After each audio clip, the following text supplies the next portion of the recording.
Jika kalbunya sedang tawadhu, dia pasti rukuk. Jika kalbunya sedang bersah diri, pasti dia mengatakan la haula wala quwata illa billah. Jika kalbunya sedang menta'zim Allah, pasti dia mengagumi dan mengatakan subhanallah. Subhanallah itu bukan maha suci, itu terjemahan biasa. Subhanallah artinya maha hebat engkau ya Allah. Yang dimasukkan ke dalam kalbu, itulah nanti keluar. Karena air yang dimasukkan ke dalam kendi, dalam gelas, jika putih keluarnya putih, jika hitam keluarnya hitam. Jika yang dimasukkan asma'ul husna, maka keluarnya adalah akhlak yang hasanah. Makanya orang-orang yang beriman ini kalbunya lapang, hidupnya tenang, pikirannya Masya Allah. Ya. Nggak ada kepanikan di kalbunya.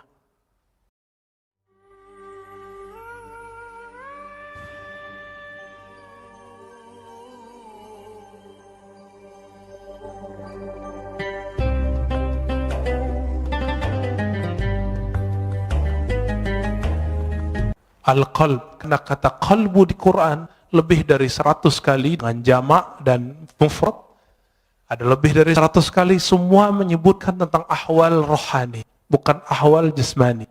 Jadi jika ada dokter ngotot menggunakan hadis ini untuk perkara yang zahir, silakan. Tapi kita menggunakan hadis ini sesuai yang diturunkan Nabi SAW. Jika si kalbu itu tawadhu, maka rukuknya terasa nikmat.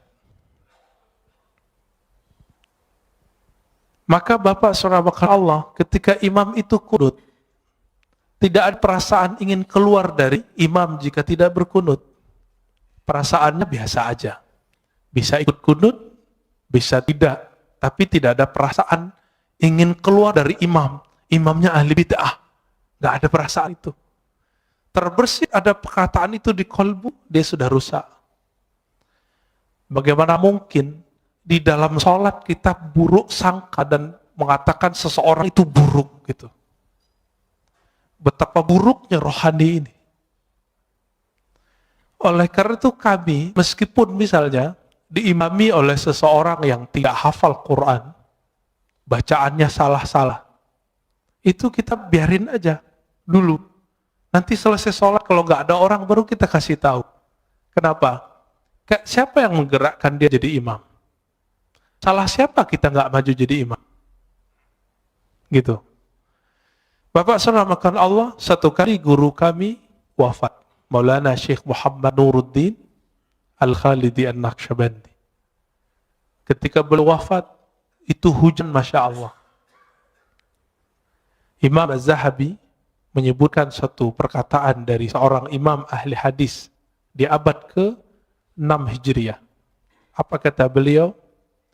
Ciri-ciri seseorang itu meninggal dirahmati Allah, maka Allah kirim malaikat dalam bentuk awan. Fayughfar lahu, maka diampuni baginya. Kalau guru saya ini bukan hanya awan, itu hujan dari beliau sakaratul maut sampai esok pagi, sampai kemudian kita kuburkan, itu hujan gak berhenti. Apa yang ajaib? Keluar dari rumah, itu rumah gadang, ya. Turun dari rumah itu ketika kita bawa keranda, itu hujan berhenti. Kayak ada yang kendaliin. Masuk masjid, hujan deras, dan itu sangat ajaib. Ketika selesai sholat, kita zikir, tahlil, segala macam, kami keluar, hujan berhenti. Tapi di saat ketika mau jadi imam, orang yang beliau angkat jadi wakilnya, itu seorang yang ummi, bacaan Qur'annya nggak bagus. Tiba-tiba ada seorang murid yang dianggap telah durhaka oleh beliau, ingin tebar pesona jadi imam. Padahal nggak ada yang nyuruh beliau. Awalnya mau narik dia untuk turun, tapi tiba-tiba beliau dapat ilham. Dari kalbunya sendiri yang bicara. Apa kata kalbunya? Hei, kamu tidak usah emosi. Yang menggerakkan dia ke depan siapa? Itu Allah, bukan kamu, bukan dia. Dipikir-pikir, saya juga nggak hafiz Quran. Ya sudah. Itu ya, itu adabnya. Maka saya tidak pernah lagi marah waktu karena jenggot saya nggak terlalu panjang, celana saya kadang jingkrang, kadang tidak. Satu kali di satu masjid, kita masuk, semua jamaah udah siap mempersilakan saya jadi imam. Karena saya ustadz di situ. Tiba-tiba dia nyelonong dari luar masjid, keluar, masuk, dan kita lihat, wow, penampilannya sangat perfect. Celananya jingkrang, jenggotnya panjang, pakai kopiah. Emang sangat perfect. Tapi nggak salam, nggak kalam. Ya udah, akhirnya saya yang qomat. Kenapa? Ingat kalimat yang tadi. Siapa yang menggerakkan dia? Allah. Karena seandainya dia jadi makmum, dia akan benci kepada saya. Dan salah satu imam yang Allah tidak ridhoi jika makmumnya tidak ridho kepadanya, jika ridhonya tidak berkaitan dengan syariat, tidak masalah. Tapi kalau berkaitan, itu bermasalah. Maka kita biarkan. Ya. Saya ikutin aja. Ya. Yang saya lihat bukan dia, tapi yang saya lihat adalah gerakan-gerakan dari Allah Ta'ala. Bapak Ibu Saudara makan Allah, kalau orang begitu, kira-kira kebencian keluar nggak dari kalbunya? Insya Allah keluar ya. Baik. Kembali ke yang tadi. Maka al-a'mal, amal itu masdaruhal qalb. Tempat terbitnya adalah kalbu. Tapi dia butuh bukti. Maka di Quran disebut i'malu fasarallahu a'makum.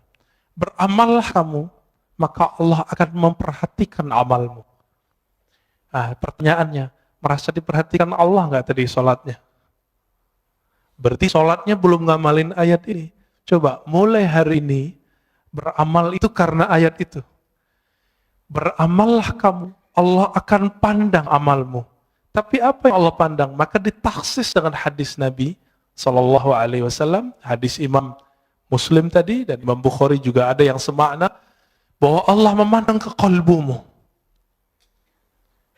Jadi yang dipandang itu bukan rukuknya, tapi ini yang disebut ahwal dalam rukuk. Mesti rukuk. Yang dipandang bukan sujudnya, sehingga jidat kita mulai sakit ketika sujud lama. Bapak kalau buka kopiahnya mungkin ada hitamnya. Bukan itu yang Allah lihat. Betul, beruntung kalau yang punya itu. Nanti malaikat maut pun mikir-mikir mau cabut, wah ini ahli tahajud ini kayaknya ya. Tapi bukan itu yang kita kejar. Kau bisa sembunyiin itu. Kenapa? Karena yang disebut simahum fi wujuhim min atharis sujud, itu artinya efek sujudnya itu terlihat di wajahnya. Apa efek sujud? Ketika orang sujud, dia lebih merendahkan wajahnya, otaknya yang doktor, otaknya insinyur, otaknya yang sarjana, otaknya yang hafiz, otaknya yang pinter itu, dia taruh di mana? Di bawah bokongnya. Di bawah tempat keluar najis semua. Maka orang-orang ini dihina orang tidak akan marah. Kenapa? Dia sendiri telah menghinakan dirinya di hadapan Allah Ta'ala. Bukankah kita, Bapak soft nomor 2, bukankah dibelakangi oleh orang yang soft depan? Itu kita sudah biasa menghina diri. Tapi kenapa kemudian jika disinggung orang sedikit ngamuk? Ini yang tidak wajar di kolbu. Berarti belum salah. Kolbunya belum saleh. Dalam kalimat ini dikatakan, jadi keadaan fisik itu selalu menerjemahkan keadaan kolbu. Jika kolbunya sedang tawadhu, dia pasti rukuk. Jika kolbunya sedang bersah diri, pasti dia mengatakan, la haula wala quwata illa billah. Jika kolbunya sedang menta'zim Allah, pasti dia mengagumi dan mengatakan subhanallah. Subhanallah itu bukan maha suci, itu terjemahan biasa. Subhanallah artinya maha hebat engkau ya Allah. Bapak saudara makanullah ikhwan akhwat fillah. Oleh karena itu Nabi SAW 13 tahun itu tidak diwajibkan sholat. Coba lihat. Berapa lama Rasulullah berdakwah? 13 tambah 11. 13 tahun gak wajib sholat kecuali sekali semalam.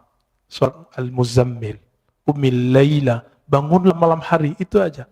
Meskipun 3 tahun sebelum hijrah, beliau telah dapat kewajiban 5 rakaat, 5 rakaat, beliau belum wajib salat. Kenapa? Karena Nabi yashtagil bi amril qalb. Nabi sibuk dengan perkara kalbu. Coba lihat ayat pertama turun. Iqra. Bacalah. Surat Muzammil. Wazkurisma rabbik. Sebutlah nama Rabbmu. Menyebut nama Allah, membaca nama Allah, itu dengan kalbu baru terasa. Ya, baru pakai lisan. Makanya beberapa ulama kita zikir ya Allah, ya Allah, Allah, Allah, Allah, itu ngamalin surat Al-Muzammil itu. Nggak usah pakai dalil-dalil aneh, itu dalilnya. Ini kan susah-susah debat, ya, nyari-nyari dalil. Karena ada ustadz yang mengatakan bid'ah zikir Allah, Allah. Kenapa? Zikir harus dengan kalimat yang jumlahnya kamilah, jumlah mufidah, kalimat yang lengkap. Memang kalimat Allah kurang lengkap. Bukankah ada ayat kulillah, katakanlah Allah. Ada kok. Dan itu satu kalimat. Satu kata tapi menilainya satu kalimat. Waladzikurullahi akbar. Dan sungguh menyebut Allah itu lebih besar dari semuanya. Oleh karena itu Badi'uz Zaman Sa'id Nursi itu di bersalahnya yang jilid 6 mengatakan ulama-ulama ahli qalbu untuk menghabiskan ego al-ananiyah itu mereka hantam dengan menyebut nama Allah, Allah, Allah, dan itu ada efeknya. Apa nama yang dimasukkan ke dalam qalbu itulah nanti keluar. Karena air yang dimasukkan ke dalam kendi, dalam gelas, jika putih keluarnya putih, jika hitam keluarnya hitam. Jika yang dimasukkan asma'ul husna, maka keluarnya adalah akhlak yang hasanah. Jika yang dimasukkan hubbud dunya, maka keluarnya itu tamak. Kalau ustadz itu lebih bahaya. Dai itu kalau hasadnya ulama itu bawa dalil. Coba lihat di YouTube itu. Itu membedain orang hasad nggak hasad gampang di situ. Ya, terlihat isinya kebencian, kebencian, kebencian. Sebanyak itu ayat yang mengajarkan bahwa mukmin itu bersaudara. Ayo cari titik temu. Tapi dia mencari perbedaan. Kita susah-susah untuk mengislah orang, dia bermujahadah, berjuang untuk memecah orang. Kawan kita ada di Meranti sana, namanya Ustadz Fauzi kalau nggak salah. Itu masuk ke suku Akit, suku asli pribumi, untuk mengislamkan orang sana. Tiba-tiba masuk satu kelompok kawan ini untuk nyalahin semua. Akhirnya gagal lagi dakwahnya. Tapi kemudian beliau terus, yaitu diangkremin terus kayak ayam.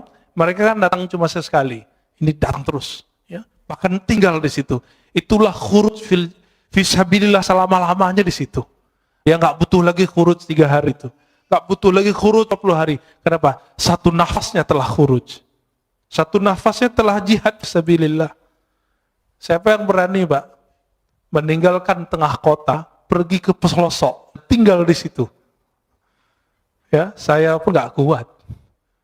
Ya, semoga Allah jaga dai-dai kita di pelosok, di perbatasan. Amin ya rabbal alamin.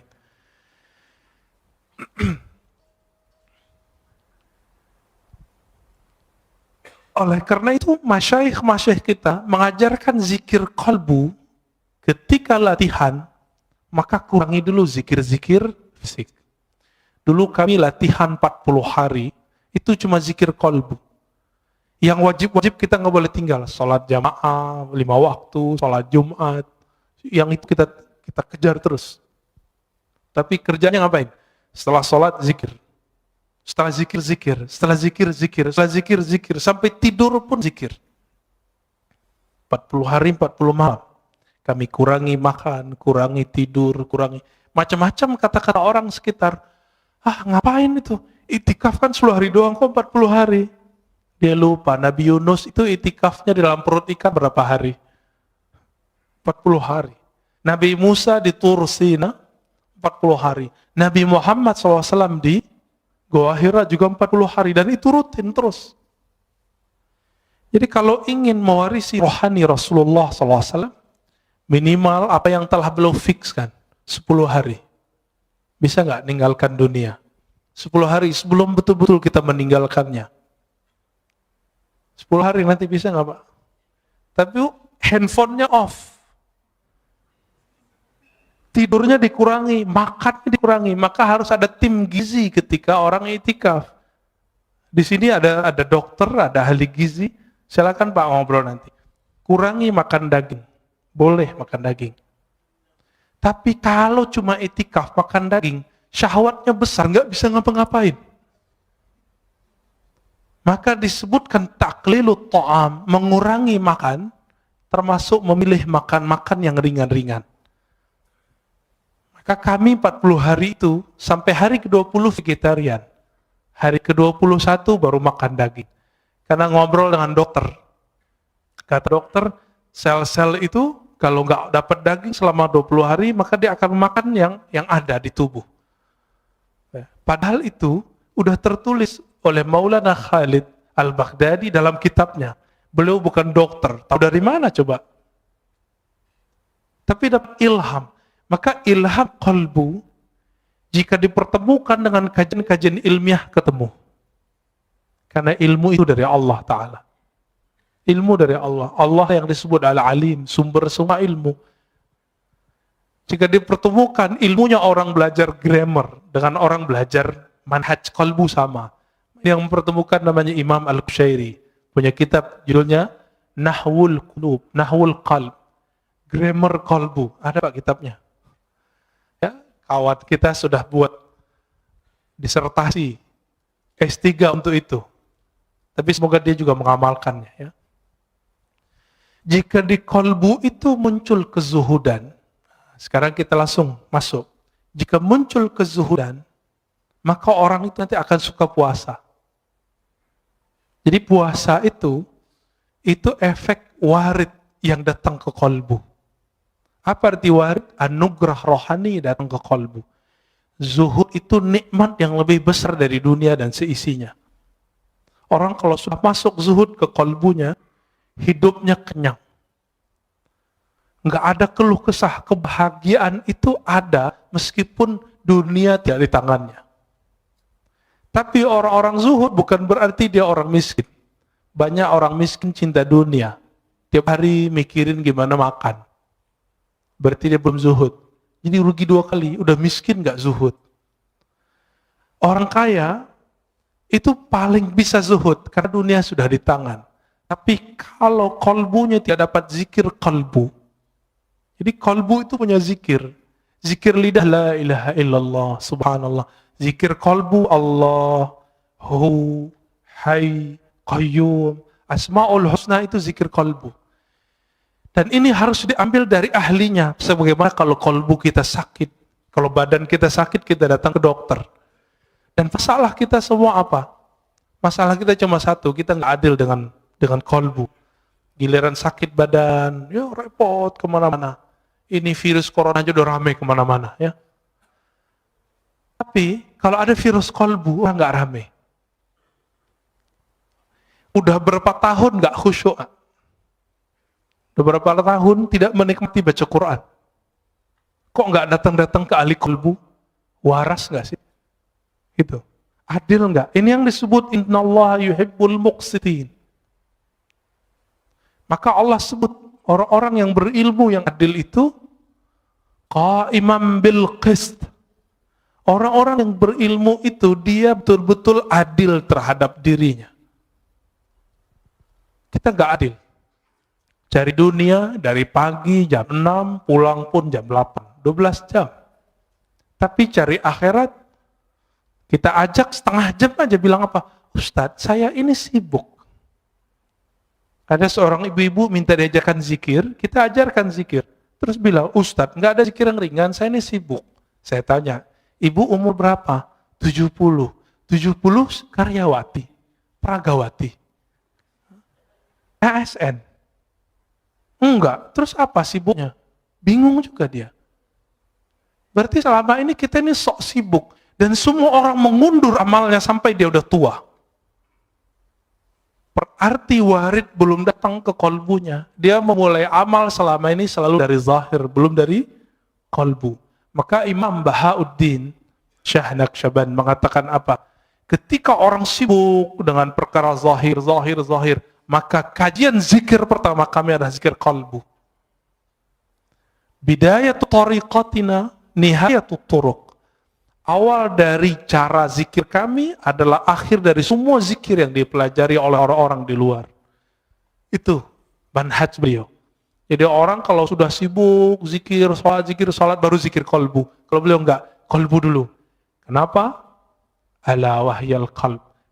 Inilah zikirnya ulama-ulama ahli kolbu. Jika masuk ke kolbu itu al-hirs. Hirs itu ada kesukaan, kerajinan, ya, ada perasaan senang.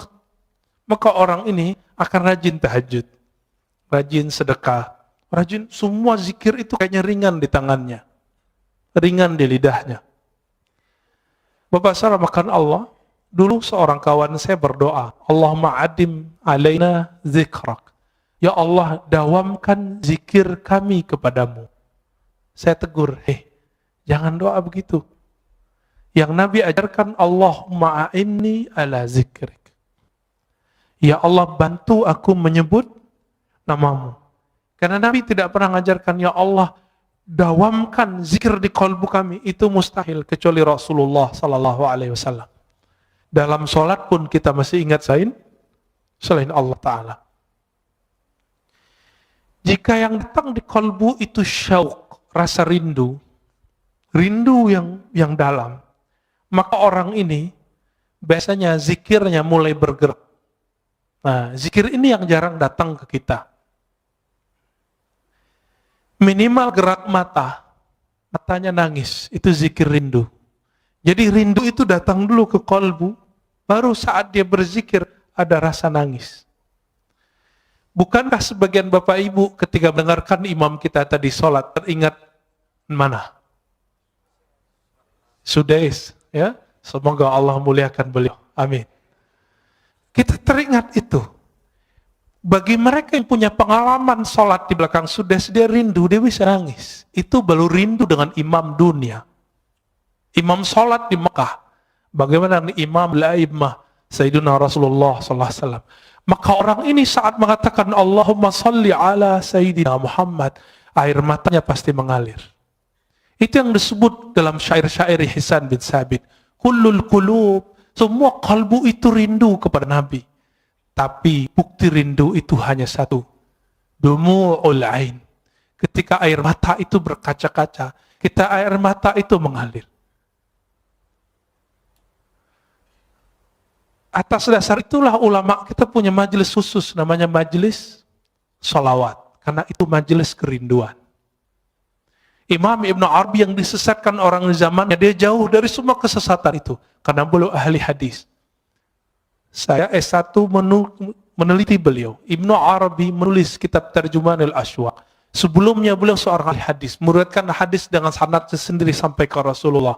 Berguru kepada Imam Bukhari di zamannya, namanya Ibn Asakir, dan Imam Muslim di zamannya, yaitu Imam As-Silafi. Imam Ibn Arabi nulis Tarjumanul Ashwaq, terjemahan para perindu, kolbu yang merindu, dan salah satunya di situ ada kerinduan kepada Rasulullah Sallallahu Alaihi Wasallam. Orang yang rindu kepada Rasulullah pasti dia rindu kepada orang yang membuat dia rindu kepada Rasulullah. Siapa yang mengajarkan kita rindu kepada Rasulullah? Guru-guru kita.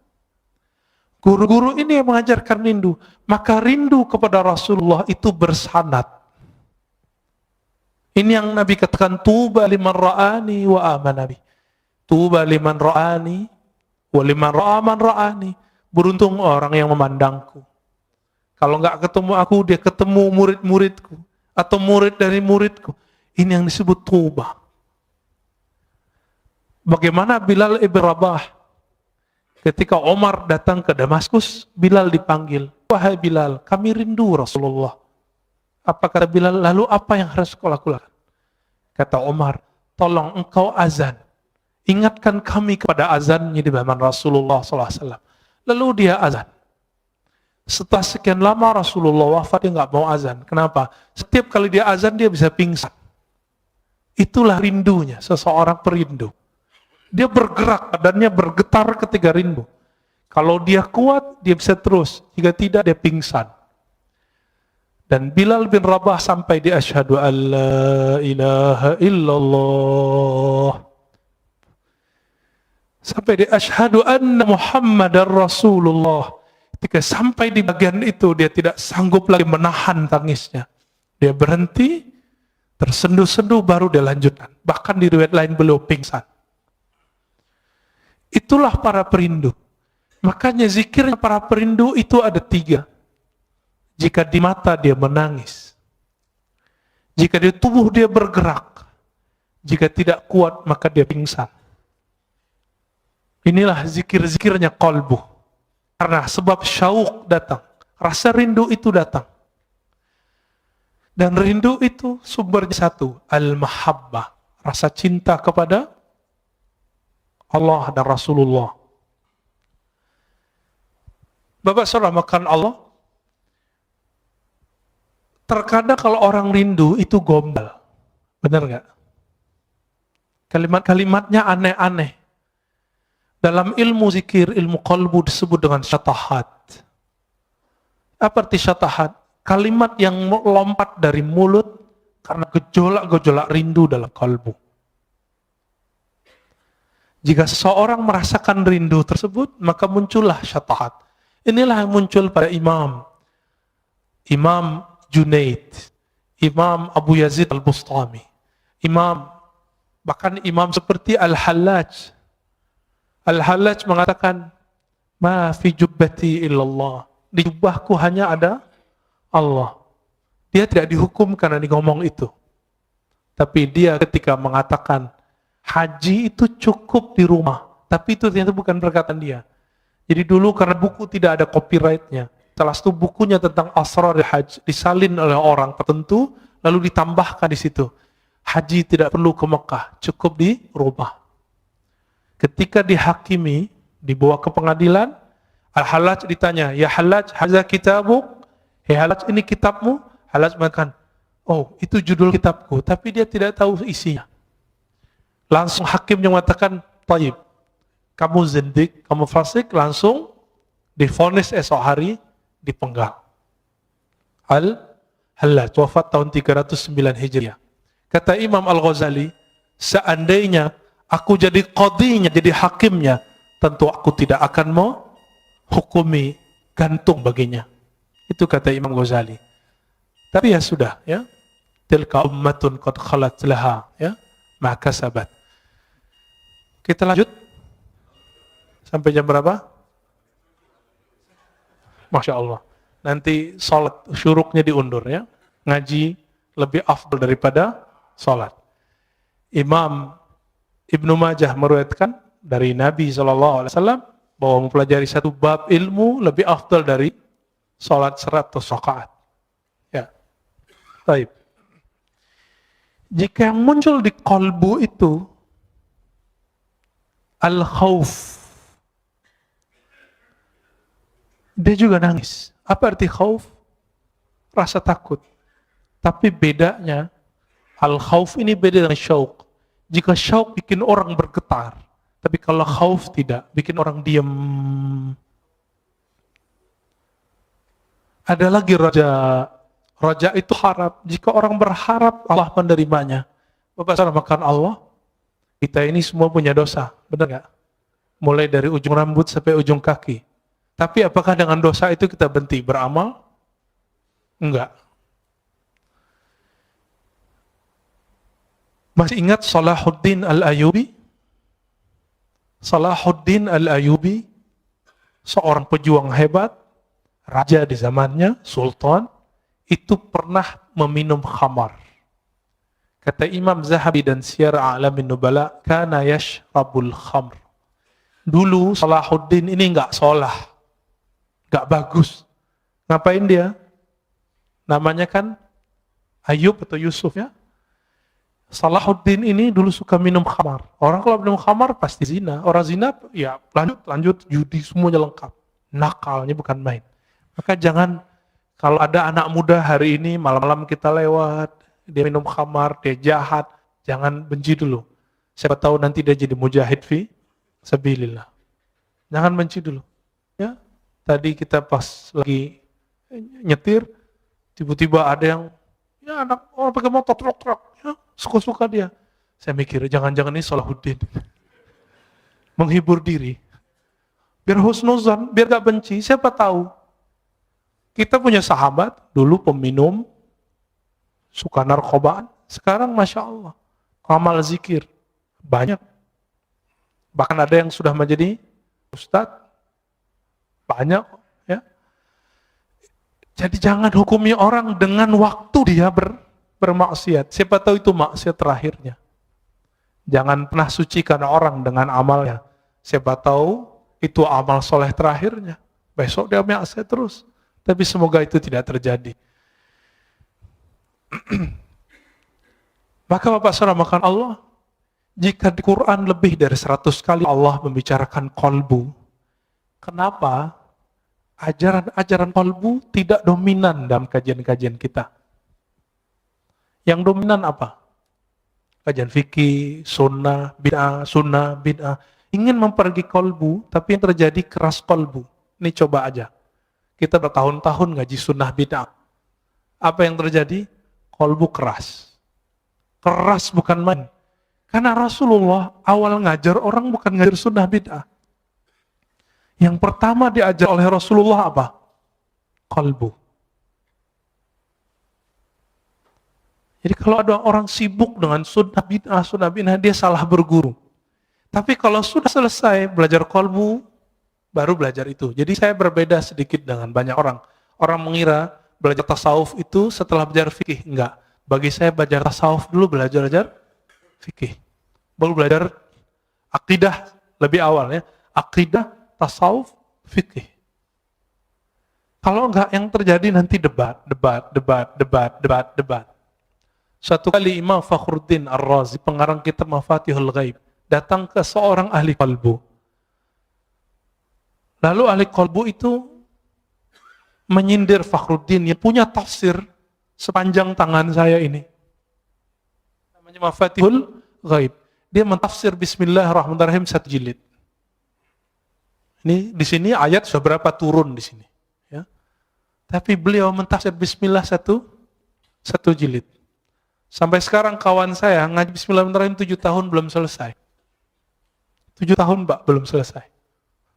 Ngaji alif aja lama sekali ngajinya. Sampai betul-betul dikenal. Kenapa Bismillah itu kok diulang-ulang di Quran? Ternyata itulah awal yang ditulis di Lauh Mahfuz. Ketika Allah pertama ciptakan Lauh Mahfuz, apa kata Allah? Uktub. Faqala ma aktub. Qala uktub Bismillahirrahmanirrahim. Hadis sahih dari Imam Tirmizi. Jadi Allah ciptakan Lauh Mahfuz. Apa arti lauh? Lauh itu seperti kumpulan data, semua data ada di situ, data semua dunia dan akhirat. Apa kata Allah? Hai Lauh Mahfuz, tulislah. Lalu dia bertanya, apa yang kami tulis ya Allah? Uktub Bismillahirrahmanirrahim. Maka mengkaji Bismillahirrahmanirrahim, mengkaji semua makhluk. Selesai Pak semua. Rahman itu semua makhluk, Rahim khusus wali-wali Allah, kekasih-kekasih Allah. Nanti lain waktu cari gurunya ya. Ada yang pakar ilmu ini. Tapi tidak boleh dikaji terlalu luas. Imam Fakhruddin Ar-Razi kemudian bertanya, ketika disindir, tafsirmu itu belum apa-apa. Dia kaget. Terus tafsir yang bagus gimana? Dia tafsirlah 1 ayat. Fakhruddin Ar-Razi bengongnya bukan main, lama dia berpikir, loh kok dia tahu makna itu ya?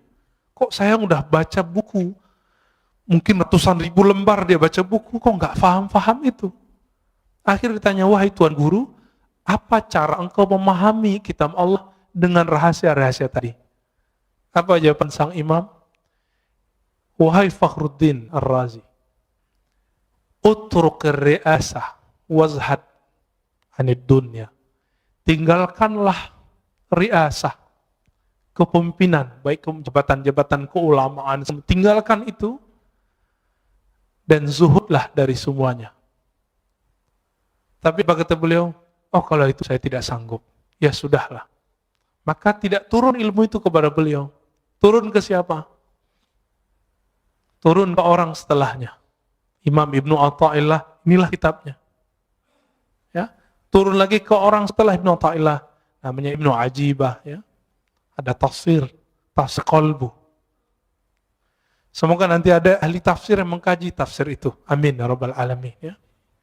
Selama ini kita lihat tafsir-tafsir itu banyakkan hafalan. Ayat ini dijelaskan ayat ini, itu biasa. Itu namanya ilmu munasabat. Ilmu mencocokkan satu ayat dengan ayat yang lain. Kalau cocok, kalau nggak cocok gimana? Karena ilmu cocoklogi hari ini betul-betul sangat dahsyat, maka banyaklah ustadz cocoklogi. Padahal yang cocok itu adalah ilmu qalbu. Karena Quran itu dia untuk qalbu. Allah itu ketika mengatakan, ya ayyuhallazina amanu, hai orang-orang beriman, iman di mana naruhnya? Di qalbu atau di badan?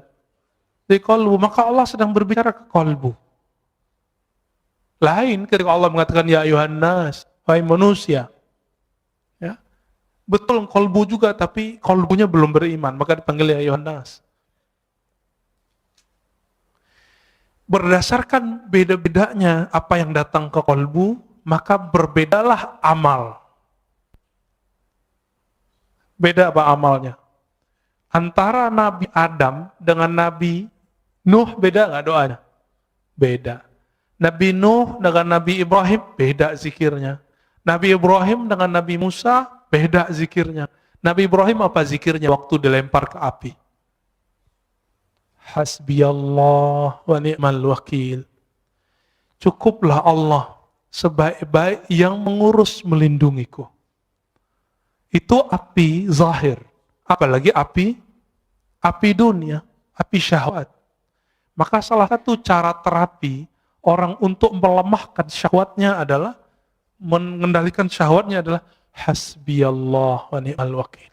Atau hasbunallah wa ni'mal wakil. Dizikirkan 450 kali setiap hari. Ini zikir yang diajarkan Maulana al-Imam Abdul Hasan Syazili. 450 itu dikit, Pak. Orang bisa handphonean, smartphone, bisa Instagram setengah jam kok. Baca hasbunallah wa ni'mal wakil itu paling 15 menit beres. Itu qalbu udah kenyang itu. Ini yang diwariskan para nabi. Siapa yang zikir hasbunallah wa ni'mal wakil, dia akan menjadi pewaris Nabi Ibrahim. Siapa yang zikir la ilaha illa anta subhanaka inni kuntu minaz zalimin, dia telah mewarisi rohani Nabi Yunus.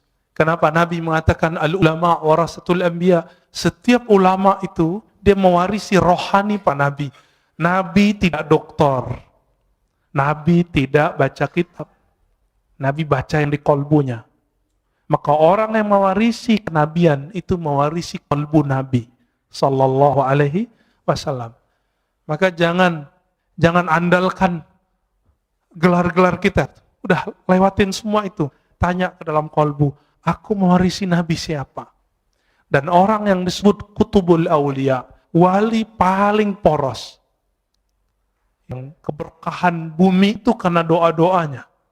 Jika Imam Ibrahim bin Adham mengatakan, ya ashabal hadis, wahai ahli hadis, tolong doakan kami. Bikum tudfa'anna al-masaib. Karena kalian musibah-musibah Allah jauhkan dari kampung kami. Oleh karena itu para imam kita sebagai disebut oleh Imam Zahabi mengatakan aqrabut turuq ilallah al-hadis, talabul hadis. Salah satu jalan pintas menuju Allah adalah belajar hadis. Karena Allah belajar hadis nyebut sanad dari fulan, dari fulan, dari fulan, dari Nabi, dari Jibril, dari Allah Ta'ala. Itulah sanad Quran, sanad hadis qudsi, sanad hadis Nabi sallallahu alaihi wasallam.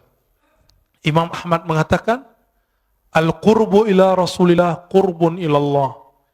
Orang yang punya silsilahnya dekat ke Nabi, dia telah dekat kepada Allah Ta'ala. Maka Bapak Saudara, karena Allah, karena ahwal qalbu itu beragam yang datang, Maka di antara ulama itu ada yang ahli ibadah. Kenapa? Yang muncul di kolbunya hirus, doyan ibadah. Nah, ini yang terjadi pada kawan-kawan saya yang senang khuruj, ya, senang wiridan. Jangan salahkan dia. Tegur saja dia kalau kelebihan. Ya, mungkin dia beramal tidak dengan ilmunya. Dia lupa kalau punya anak istrinya. Ya, tegur aja baik-baik, kasih nasihat. Jangan depan orang. Ketika yang masuk ke kolbu itu asyauq, maka orangnya akan suka berdendang, bersyair, bersolawat. Maka muncullah dalam peradaban Islam Barzanji. Muncullah syair-syair Imam Ibn al-Farid. Ya, muncul semua itu. Maka syair-syair di Jawa muncul apa namanya macapat ya, yang mau copot ya, itu yang dari Sunan Kalijaga. Itu waliullah besar, Pak. Belum berguru kepada ulama keturunan Samarkand.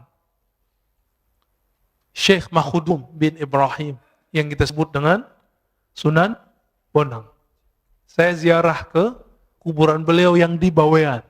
Itu yang asli, Pak, di situ insya Allah.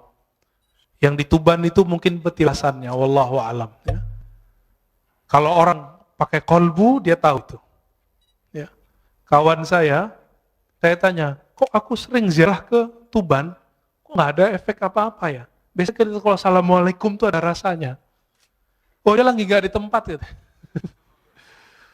Akhirnya saya doa, ya Allah tunjukin saya di mana aslinya. Ternyata setelah itu diundang oleh salah satu guru kita, Buya Abdul Halim, ya, yang punya istri di sana. Udah ke sana, Pak? Udah ke sana, Pak, ya. Ya. Datang ke sana itu dahsyat sekali. Tapi jangan lupa ziarah, karena di sana manisnya dari situ. Sampai di sana, ternyata Buya Abdul Halim belum pernah ziarah. Saya tanya, Buya, anterin saya ya. Di sini ada 2. Bukan yang di tepi pantai, yang di hutan, saya bilang gitu. Akhirnya kita ke hutan. Enggak, hutan-hutan amat kok, Pak. Hutannya kecil kok ya. Masuk dan itu terasa nikmat, terasa ada kontak batin. Karena jangankan para wali, para syuhada pun mereka tidak mati. Wala taqulu liman yuqtalu fi sabilillahi amwat. Dan itu hanya dirasakan oleh ahli qalbu. Cinta itu hanya dirasakan oleh orang yang cinta. Sebenarnya benci dirasakan oleh orang-orang yang hasad. Maka kebeningan kolbu akan bisa merasakan ahli-ahli kolbu. Coba rasain, Pak. Guru kami berpesan makna hadis, Zurul kubur fa innaha tuzakkirul maut. Ziarah kubur, karena itu bisa mengingatkan kepada kematian. Lintas dimensi, langsung maksudnya. Maka orang yang suka ziarah kubur, rohaninya akan tembus ke dimensi yang lain. Masuk ke alam-alam yang lain. Sadar atau tidak? Tapi kalau udah jauh dari kubur, membid'ahkan kubur, menyebut orang ziarah kubur, kuburiyun, maka siap-siap kamu nanti ketemu Rasulullah. Rasulullah akan memarahi dan menghardikmu dan mengatakan, aku sayyidul kuburiyin. Akulah orang yang paling sering ziarah kubur. Nabi ziarah kubur kapan, Pak? Malam. Dan hampir setiap nginep di rumah Aisyah radhiyallahu ta'ala anha. Berani bilang Nabi sayyidul kuburiyin, penyembah kubur. Hati-hati, pemuja kubur, hati-hati. Semua yang kamu lafazkan Allah hisab. Kalau kolbu nggak nyampe, nggak usah ingkar. Imam Sya'rani telah nulis berkali-kali kata beliau, kalau kamu tidak paham, jangan ingkar. Sekali kamu ingkar, haramallahu alaika. Allah haramkan bagimu untuk merasakan itu. Makanya kalau udah benci sama kita, benci sama kajian kita, nggak nyaman, Pak. Langsung keluar. Ngelihat imam kita doa aja langsung keluar. Gak bisa husnuzon. Gak bisa menikmati perbedaan faham. Betapa sempitnya kolbu. Padahal kolbu itu lebih luas dari dunia dan seisinya. Hadis meskipun dhaif, tapi ulama mensahihkan maknanya. Mawasi'ani ardi wala samai. Aku ketika memandang ke langit dan bumi tidak sanggup menahan pandanganku. Itu yang disebut Allah ketika memberikan amanah kepada langit dan bumi, semuanya nolak. Inna wasi'ani, yang sanggup menerima pandangan itu adalah qalbu abdi al-mu'min. Qalbu hambaku. Ada kalimat hambaku di situ. Al-mu'min yang dia beriman. Makanya orang-orang yang beriman ini qalbunya lapang, hidupnya tenang, pikirannya Masya Allah. Ya. Nggak ada kepanikan di qalbunya. Ya. Nggak rusuh. Bapak saudara, karena Allah, maka di antara mereka ada yang zuhud. Karena yang datang qalbunya, kebencian dunia. Di antara mereka ada yang muridin, ada yang wara, ada yang arif. Puncaknya nanti arif. Nanti tanyalah ke Kiai Ahmad Shadiq, itu arif itu apa sih? Atau ke kiai-kiai yang lain, ada siapa? Kiai Luqman ya, ngajar di sini juga. Ya, Kiai Luqmanul Hakim. Nah, itu orang-orang ahli kolbu semua. Sebenarnya beberapa banyak masih ahli kolbu. Silakan dicari sendiri atau tanya ke ahli kolbu siapa mereka. Ya. Ini belum selesai sebenarnya, tapi udah cukup lah ya.